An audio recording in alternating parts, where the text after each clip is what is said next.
Alright guys, I'm going to now address one of my biggest pet peeve for newbie wrestlers. And I'm gonna I'm gonna be as polite about this as possible. So generally speaking, when you watch, BG East, or you watch even I think Movimus, sometimes you'll see this, and that is this people not really knowing where to start when it comes to wrestling, right? And so the usually, we'll have some space between us, and everybody's like, well, I need to advance on my partner, so they come up and they're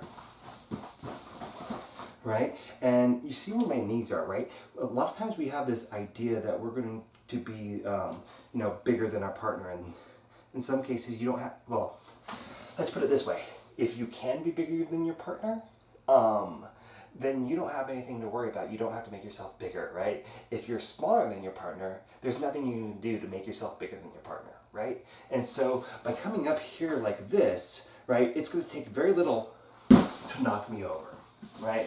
So this kind of, I'm gonna fight for trying to get to be the tallest person in this match. Is this little game thing that's, it's not something that you should strive for. And the thing is that people just don't generally understand how to wrestle on a very fundamental level to begin with, and so. They think that the only option they have is try to muscle their partner over or whatever. So if I am going to go for that kind of tall thing, I'm going to get my knees as wide as possible. And I want to be very, very clear here that there are very limited things that you can do from this position. So here I've got my post, so it's not easy necessarily for me to get pushed back. I've got a wide base, so it's not easy for me to get knocked over. But generally speaking, like if I get into this position, the stronger man is going to win in this steering match if we get into this tie-up position. And that's not what I want. So what I can do for that, like I can stop him from being mobile. And this is a concept that is going to come up a lot here. One is that how do you make a limb stationary, right? How do I make it so my partner can't move one limb? And the answer to that is his support, his base of support relies on that, right? So if I'm trying to capture an arm from the bottom side of the mount, right, I may bridge and make the guy post so I can pull that arm in. If he has his arms posted down and I reach for them and his weight is in his hips where it should be, he's just going to pull it out. You're not going to be able to capture that arm.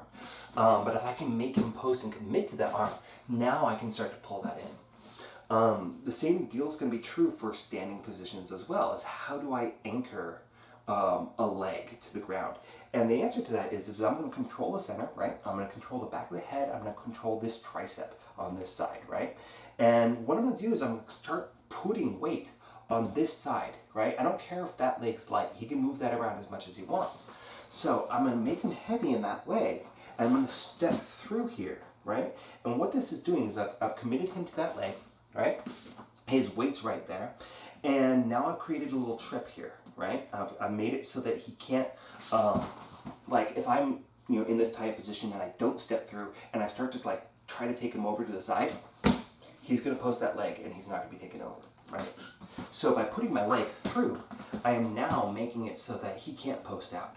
And from here, I'm going to drive back a little bit and turn the corner, look where I want him to go, and I'm going to be coming up to that knee ride position, right? So that, as far as like something that's trying to get that steering to go, that kind of on the knees, a Sotogari, is a decent way to go. The problem with that is that once I step through, I've created what we call a dead angle. It's an angle because my hands are here that I can't post. So he could just take me back and go into that angle.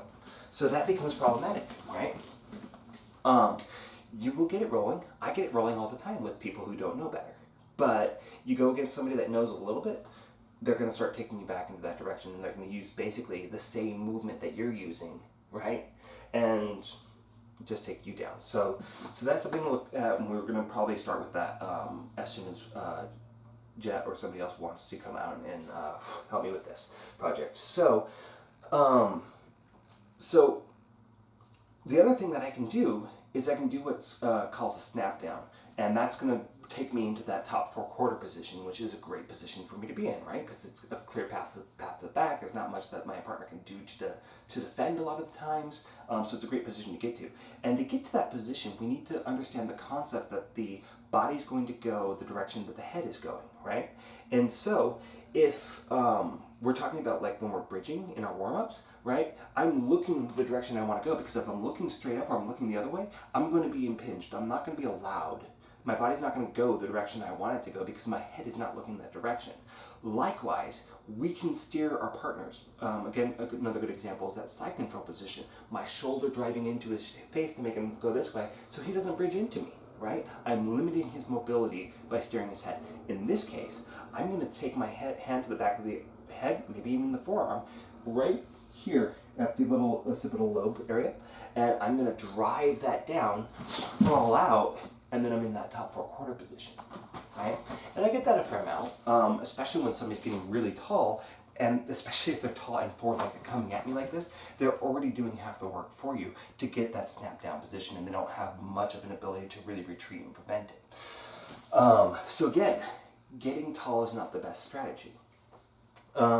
So what you'll see a lot from more beginning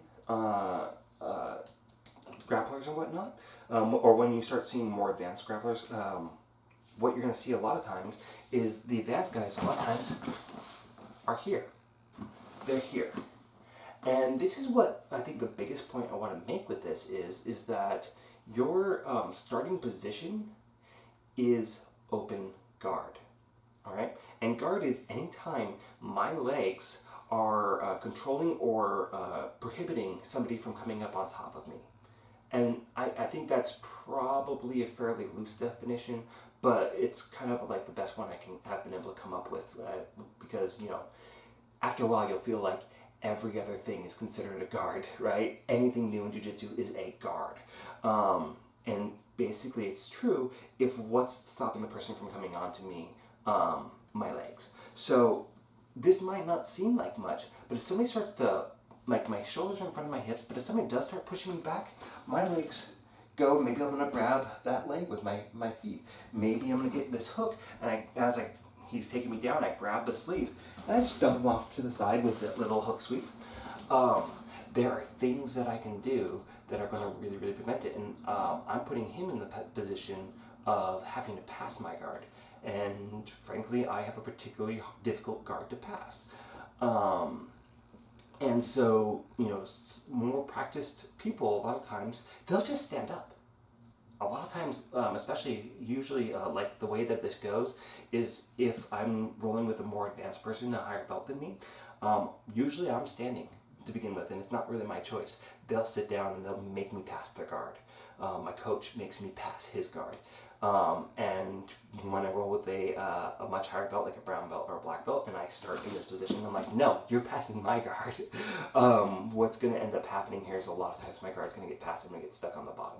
So, you know, it's a choice that you make. If you're going with a more advanced person, you may decide, well, maybe I'm going to take my chances at trying to pass that guard by taking a standing position or coming into my combat base, right?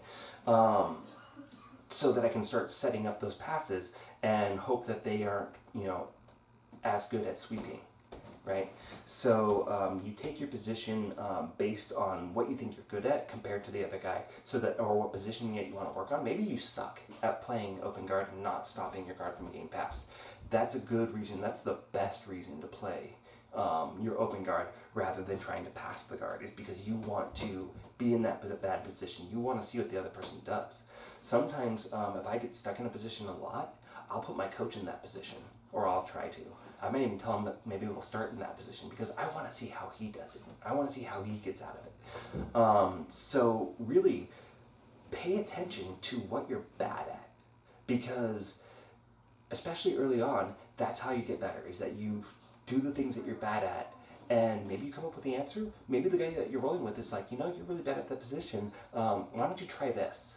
And that's going to help you get through that. So I went into a rant here on this. I didn't really mean to, but start thinking about that. And one thing I will add to this is that distance, right? If I am sitting in my butt, you're not going to run around and take side control. I'm not going to let you do that, right? I can spin a fuck ton faster than you can run around. So don't even try that. Don't play that game.